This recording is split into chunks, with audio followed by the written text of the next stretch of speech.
Hello and welcome back. In this lecture, we will be looking at some of the readings that were assigned for this week, focusing specifically on what these readings have to say about Rome Total War. We will begin by looking at the three readings that we had from Playing with the Past. First, the chapter by Rolf Dals Peterson and Company, The Same River Twice, Exploring Historical Representation and the Value of Simulation in the Total War, Civilization, and Patrician franchises. Beginning with the famous line from the philosopher Heraclitus, Peterson argues that video games offer a useful way for players to explore the historical past through simulation and the use of counterfactuals. Given the rise in both the popularity as well as the accessibility of video games, it is important, Peterson argues, that we consider where these games belong in the social discourse and in the study of history.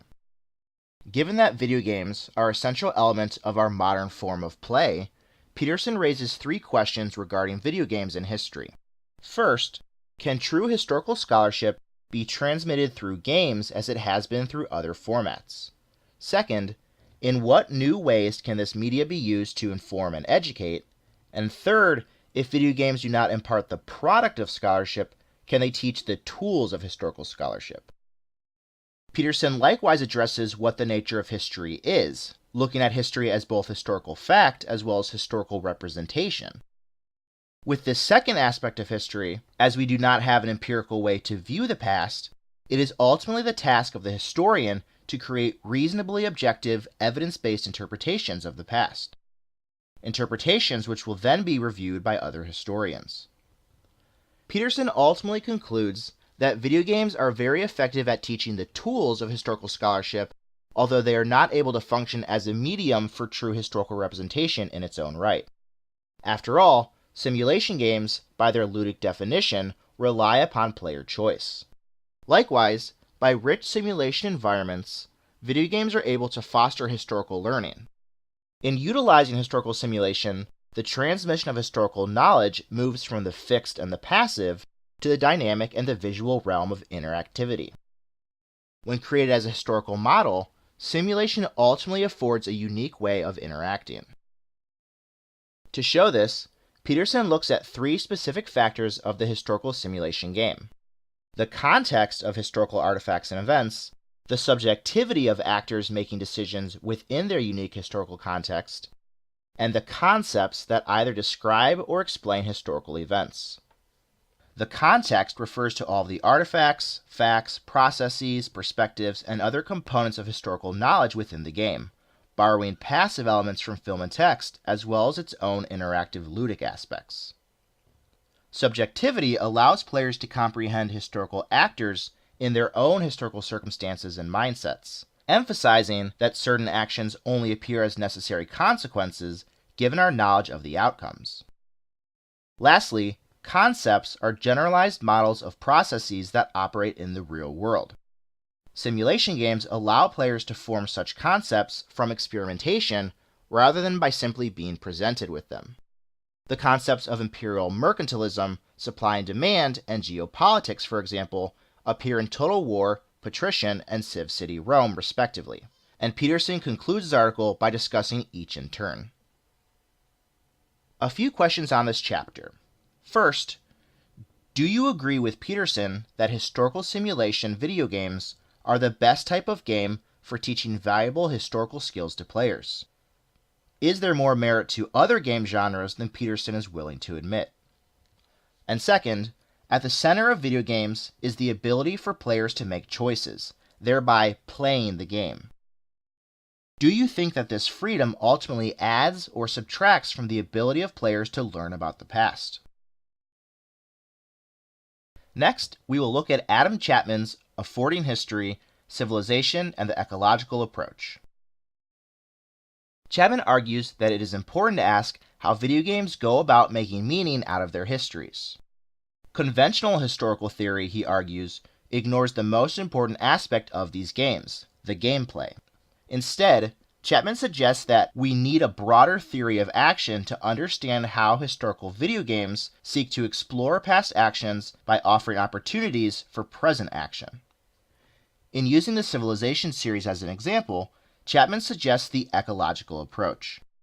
This approach features the reciprocal relationship between humans and the environment, the latter taken loosely. Thus, historical games offer players particular actions, determined not only by playability and enjoyment, but also by the developer's decisions regarding history and historiography. In these ways, the actions afforded to players make particular arguments about past actions and afford particular opportunities for historical meaning-making and discovery to players. Ultimately, Chapman argues that the Civilization series fits well with his ecological approach, as it reflects the relationship between ecological psychology and history in playing as the collection as opposed to the individual, as well as the fact that the game allows players to take actions that reflect the practice of historians. In looking at these facets in more detail, Chapman explores ways in which Civilization confronts historical theory, such as Carlyle's Great Man theory, as well as the significance of environment over culture and the necessary effect of environment on culture. He likewise highlights the importance of historical video games allowing players to produce historical narratives within a simulated explorative discourse system, rather than simply receiving them. Civilization works as a system that allows players opportunities for playfully writing historical narratives, basic historical inquiry, and counter-histories, and thus limited engagement in the expert practice of the historian. 2 questions then about the Chapman reading. First, do you think that the ecological approach is a good way to understand historical strategy games? Do you think that this approach gets to the heart of the benefits video games offer to players? And second, do you agree with Chapman that historical strategy games like the Civilization series allow players to both get a better sense of the human collective and the effects of environment on the collective? What about a better sense of the exploration and discourse of the historian? Finally, we will look at Emily Boy Bembenek's Phantasms of Rome, Video Games and Cultural Identity. In this chapter from Playing with the Past, Bembenek looks at varying notions of what constitutes as barbarian. Her focus, specifically utilizing the ancient Greek notion of barbarian as the other, is to see how such barbarians are presented in video games based around Roman history. Bembenek argues that some of these video games utilize similar cultural notions of the other as the Romans themselves did in carrying out gladiatorial fights and contests in the arena, a center where identities were forged in the collisions of near and far, of high and low, and of self and other. In the Roman arena, the gladiators were typically drawn from conquered prisoners of war, embodying the notion of the frontier, the barbarian, and the threatening other. Gladiators were the ultimate non-Romans. They usually wore helmets as a symbol of their anonymity, hiding any sort of identity both from the crowd as well as from their opponent. And when one of these barbarian others was defeated and killed, their death could be cheered and relished by the Roman crowd. Bembenek points out the seeming juxtaposition of this identification of the barbarian as other, given Rome's heavily diverse city. Despite this diversity, though, the dichotomy remained, and a clear distinction was drawn between the collective membership of the spectators in the audience and those who fought below, without distinction or identity. Bembenek next turns to 3 video games that simulate barbarians in a similar fashion. First, in the Civilization franchise, specifically Civilization V, the barbarian units are unique in that they are unable to ever attain the status of having a civilization. Even in the modern era, they remain in their straw huts, representing the uncivilized other. They are unable to build cities, capture cities, or ever really progress through the game. They likewise lack the unique units, technologies, and bonuses that define the actual civilizations in the game. Barbarians are essentially a lesser group of players, the cultureless other. Ultimately, as Bembenek reminds us, barbarians do not have the option to have a capital, found cities, or participate meaningfully in the game. Similar to the game's instant cultural assimilation, Civ 5 forces the barbarians of the game to be stripped of any sort of identity. Next, in the game Grand Ages Rome, barbarians are presented in a similar light. Similar to Civ 5, the barbarians in Grand Ages serve no real societal purpose, instead only acting as a slight economic bonus for players. Defined by their gray banner of anonymity, the barbarians are only found huddled in small villages around the map.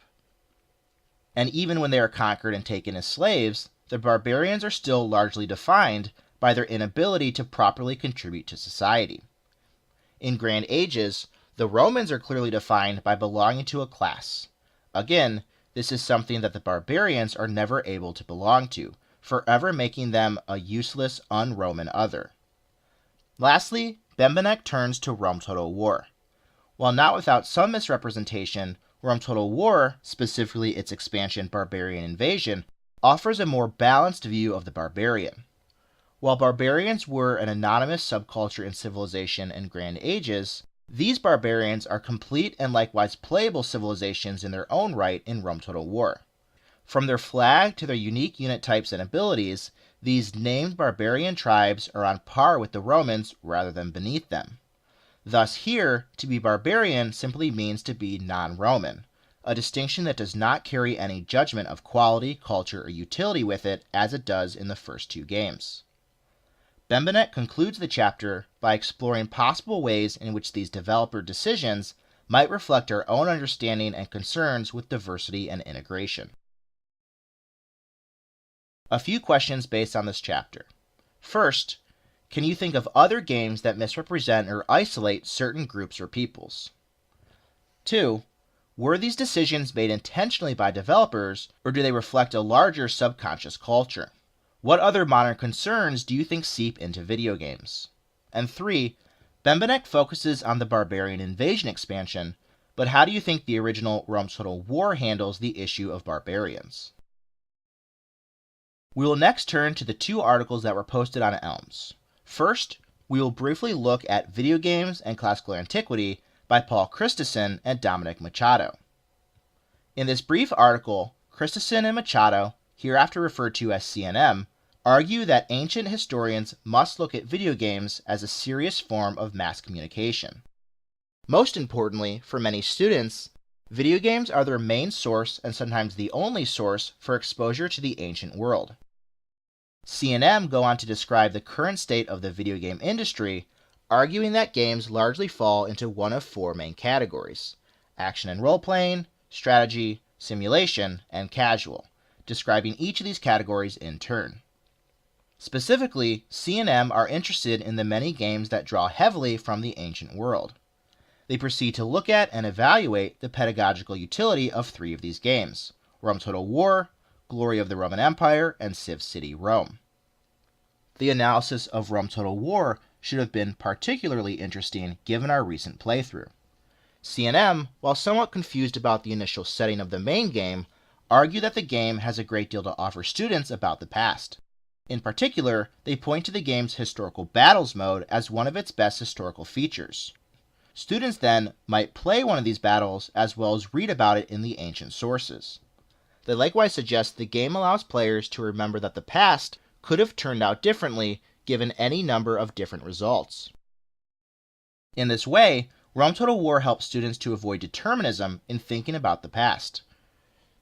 CNM conclude their article by suggesting that the importance and utility of video games such as Rome Total War should prompt classicists to become more involved in the development of these games, either initially or at least in later modding stages. Such games should likewise become more utilized in the classroom. A few questions to consider based on CNM's short article.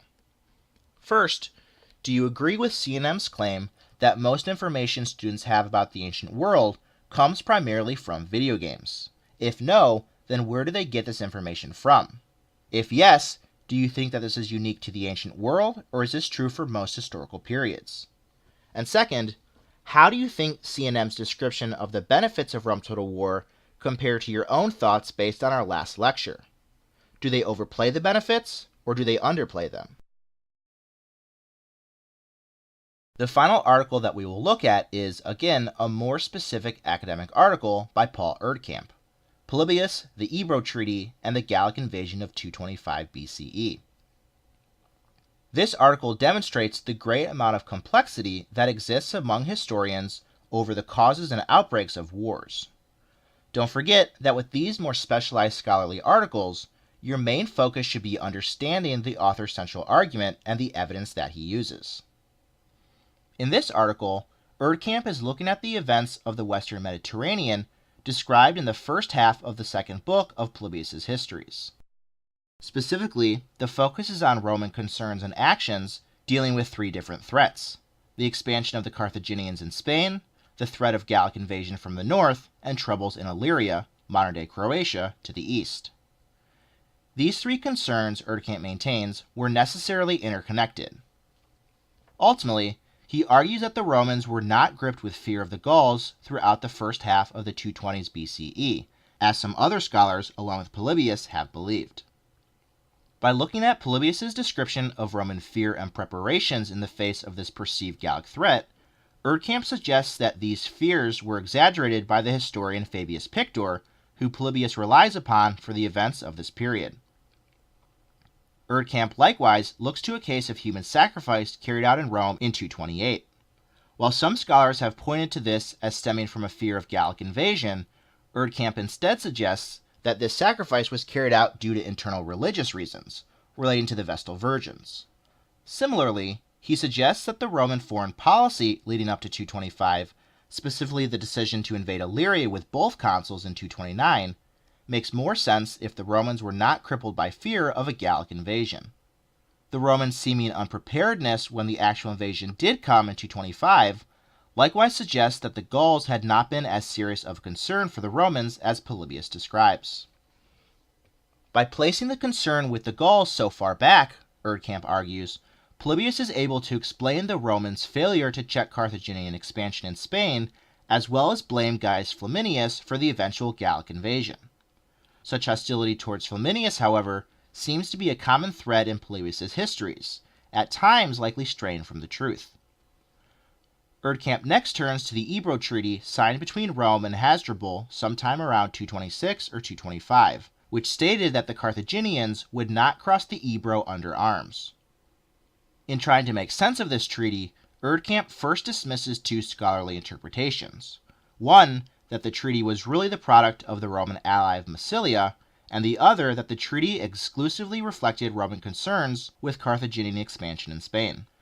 Erdkamp's solution to the Ebro Treaty, which his entire article has been building towards, was that in 225 the Romans were not preparing for the possibility of war with the Gauls, but rather for war with the Carthaginians, hence the deployment of their troops to Sicily and southern Italy in the face of Hasdrubal's aggressive new policy in Spain.